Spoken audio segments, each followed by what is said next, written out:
నువ్వు ప్రార్థన చేసుకుందాం అనుకుంటున్నావు, చేయలేకపోవటానికి ఆటంకాలు ఏంటి? ఆడే. నువ్వు పరిశుద్ధంగా ఉండాలనుకుంటావు, ఉండలేకపోవడానికి కారణం ఏమిటి? వాడే. ఆకర్షణలకు వాడే, ప్రేరేపణలకు వాడే. క్రీస్తు విరోధి ఆత్మ ఇప్పటికే క్రియ చేయుచున్నది. ధర్మ విరోధ సంబంధమైన ఆత్మ ఇప్పటికే పని చేస్తుంది. నువ్వు చల్లబడిపోవటానికి, మంట లేకపోవటానికి, ఆసక్తి లేకపోవటానికి, ఉపవాసంలోకి రాలేకపోవటానికి, కన్నీళ్లు విడవలేకపోవటానికి, శుద్ధీకరణ చేసుకోలేకపోవటానికి, విడుదల పొందలేకపోవటానికి అన్నిటికీ అడ్డు ఆటంకం ధర్మ విరోధ సంబంధమైన మర్మం ఇప్పటికే క్రియ చేస్తుంది.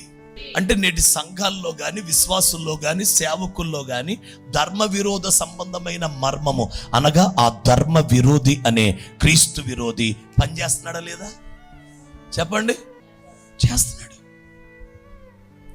అలా పని చేయుచున్న క్రీస్తు విరోధి నీకు ఆటంకంగా, అభ్యంతరంగా నిలిచి పని చేస్తూ ఉంటే, పిలవబడిన నీవు ఏర్పరచబడిన వాడివి అని రుజువయ్యేదాకా నీ ఆత్మీయ జీవితం కొనసాగితే, ఆ కొనసాగింపే, ఆ భక్తి కొనసాగింపే క్రీస్తు విరోధితో పోరాటం, యుద్ధం.